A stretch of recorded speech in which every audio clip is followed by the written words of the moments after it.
JD Vance. Hello, sir. Congratulations on becoming the vice presidential nominee for the Republican Party. I hope this finds you in cheerful spirits. My name is James Wiley, and I represent the life-saving project reflectionsfromwithin.net. I have a habit of speaking out, and my supporters ask me my thoughts. It just so happens that I've been asked what I would say to you, so here I am. Actually, there are a few things I'd like to share with you. I want to reflect on your debate with Tim Walz, your past opinions, and something else entirely. I want to bluntly share my opinion regarding what you may face in the future. First, considering your debate with Governor Walz, I must congratulate you. I can see why Donald Trump picked you to be his second. When I watch and listen to you, I can see a hopeful future for the Republican Party. Your ability to track ideas, speak, and stand up for yourself is truly special. When I look at you, I consider the woman behind the man. When it comes to your wife, I wonder if she chose you because of how uniquely special you are, or if she elevated you to be the amazing man you seem to be. Do you know what I think?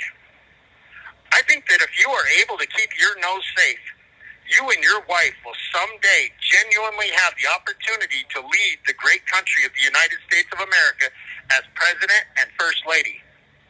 Imagining that is a true vision of hope for this country. Second, the news has pointed out that you used to be a never-Trumper. You have actually said some very negative remarks pertaining to Donald Trump. I appreciate the way you were able to focus your vision beyond the encapsulating message the Democratic machine is able to fill the airwaves with. It is remarkable how easy it is to be manipulated with propaganda. I revel in the fact that Joe Biden mentioned that Putin controls the media, as he remarked on how Putin dominated the election by winning with 85%. It's interesting for me that President Biden paid attention and commented on how Putin reigned. I wondered if there was admiration there. Personally, I appreciate you for being able to look beyond initial perspectives and look deeper. I appreciate that you have the courage to stand up for what you believe, while you also live for what is best for your family and the people that count on you. Now it's time for me to talk to you about the last thing I want to discuss with you. If you're wondering who I am, I'll tell you straight. When I was 15, I murdered most of my family. And 34 years later, I'm serving life without parole. Notice I said serving, because it clearly tells you that I understand my position, a servant to the American ideal of accountability. Although, with my exceptional circumstances, I have personal experience when it comes to understanding what it is like to spend a lifetime around some of the most dangerous people in the world. When it comes to danger, not all danger is physical. Leverage is extremely dangerous because it feeds on fear, and fear destroys the soul. My reason for pointing this out is because you are now in the spotlight. I will explain more in a moment. But first, I'll tell you why this is very personal for me. In growing up in prison, survival is important. The thing about surviving successfully is being able to recognize trick bags and avoid them before falling into the traps.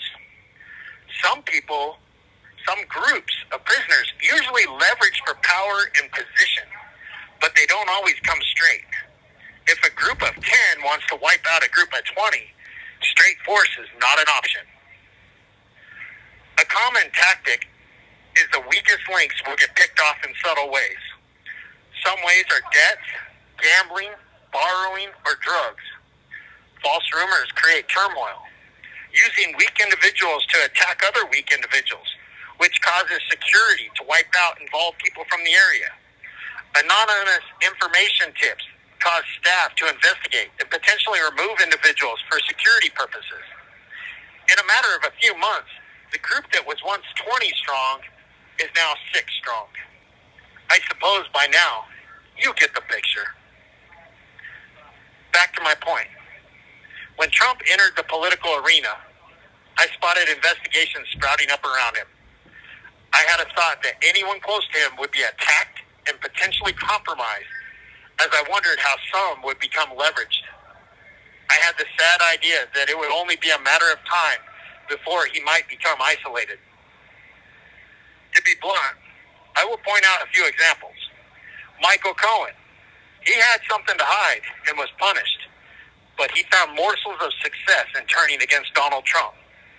Trained like a puppy, he learned to act like he hated Trump. Liz Cheney and Chris Christie. Have you ever noticed how miserable they look when they're attacking Donald Trump?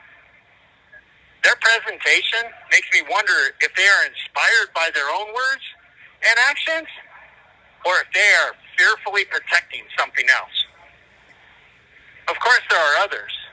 And to be truthful, in my mind, some of them are traitors to our Constitution and what our country stands for. They are sworn in to serve a position of honor. They gave an oath, a promise to serve their leaders, not undermine and passively aggressively undercut the authority of their sworn leader. Behavior like that betrays not only their own promises, but betrays the people who rely on them to follow orders, as well as the American people who chose the leader. Not everyone is strong and loyal to America. Some are just misguided stray sheep, unknowingly waiting to become picked off by the wolves. I'm pointing this out because I truly hope you are prepared for what you are up against by standing with Donald Trump. Personally, I watch people, and it is hard to imagine anyone more resiliently brave than Donald Trump. He is the courageous embodiment of the American dream. He believes in the American ideal of freedom, and he loves the American people. To be able to stand with him while sharing a common dream of making sure America is great in the future is the most courageous and honorable thing a person could do during these divisive times. During the debate between former President Trump and Vice President Harris, Trump made a remark that, to me, was the most important thing he could have said throughout the entire debate. He said, quote, "With me, they can write books," unquote. Anyone who understands the gravity of his ominous comment knows how truly consequential this election is. They know how imperatively important it is to vote for Donald Trump to be the 47th president of the United States of America. JD Vance, I am cheering for you to find success in all you do. I admire you and truly hope that your aspirations come true. Sincerely, I am James Wiley.